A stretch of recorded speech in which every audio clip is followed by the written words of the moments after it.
Hello, welcome in. Thank you for being here. And in today's video, I'm going to be talking about the best books that I read in 2021. So I decided to split this up into two parts, otherwise the video would be too long. So this is half my list. Before we get started, I want to remind you to please subscribe to this channel. I love talking about books. I also have a music channel, Musicalina, which I will link below, where I talk about music. Thank you so much for your continued support. Thank you for all of your views. And without further ado, let's get down to the list. First up is An American Marriage by Tayari Jones. It's about a seemingly happily married couple whose world gets completely turned upside down when one of them is accused of a crime that they did not commit. It's beautifully written. The characters are very relatable. I loved it from start to finish. I very highly recommend it. You Are Not Alone by Greer Hendricks and Sarah Pakinen. I have spoken about this book many times on my channel. It is by far my favorite book of these two authors, and it's one of my favorites of the year. It's about a young woman who witnesses the suicide of another woman on the New York City subway platform, and things kind of unravel from there. There's lots of twists and turns. It's a great mystery. I love that all of the characters in the book all the main characters are female. It's such a great mystery. If you are looking for a really great mystery to read by candlelight in the cozy winter, this is your book. Everything Everything by Nicola Yoon is about a young teenage girl who is allergic to everything and cannot go outside. This book really surprised me. I don't really know what I was expecting, but it's a great story. The characters are wonderful. I loved it. I think I finished it in like 2 days. Open Book by Jessica Simpson. This is another book that really surprised the hell out of me. I've never been a huge Jessica Simpson fan. I just kind of knew her, like I knew of her, but I wasn't really familiar with her music or any of her movies or anything.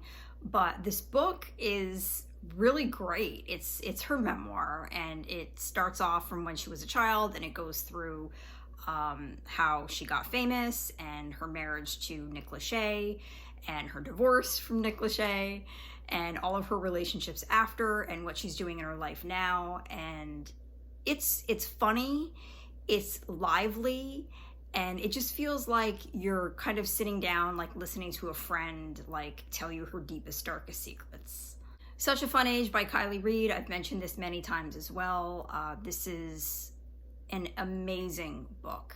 It was so good. It took me less than a week to finish it. The characters are all wonderful.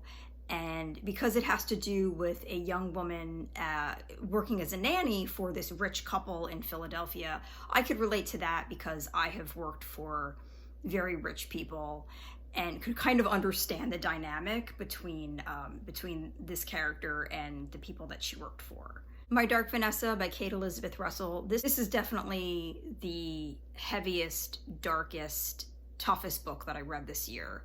The subject matter is intense. So whether you want to read it really depends on whether you are able to get through a book that involves the grooming and abuse of a young girl. It's about one of her teachers grooming her when she was young, and it's written from her point of view, and this guy is so manipulative and he's so effective at brainwashing her. Obviously, while you're reading it, you're able to separate yourself and remind yourself that what he is doing is actually horrible and disgusting and illegal and immoral and is going to screw her up for the rest of her life.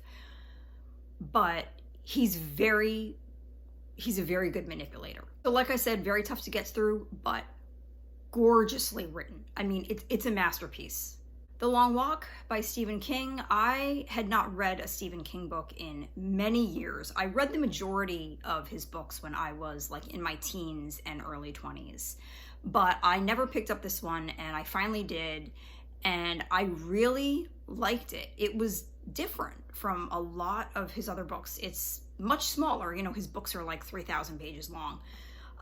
This book is not nearly as long as his others, so if you're looking for like a short, quick read, this is a great one. It's set in a world where these teenagers, these teenage boys, all go for this super long walk all along the East Coast. And if you stumble, if you stop, you are killed. So that's the premise. It is pretty gruesome. There are some very intense moments, and the ending was a little too ambiguous for my liking, but I really did enjoy reading this book. And The Troop by Nick Cutter. This is a great horror novel. It is a zombie novel. So if you are looking for a good, gruesome, really scary book, I highly recommend The Troop. There were definitely some parts in it involving animals that I had to skip over, but all in all, I absolutely loved it. Word of warning, do not eat right before or during the reading of this book. So that is it. That is part 1 of my list of the best books that I read in 2021. I will be back next week with part 2. Thank you so much for being here. Thank you for hanging out with me today, and I will see you very soon. Have a great weekend.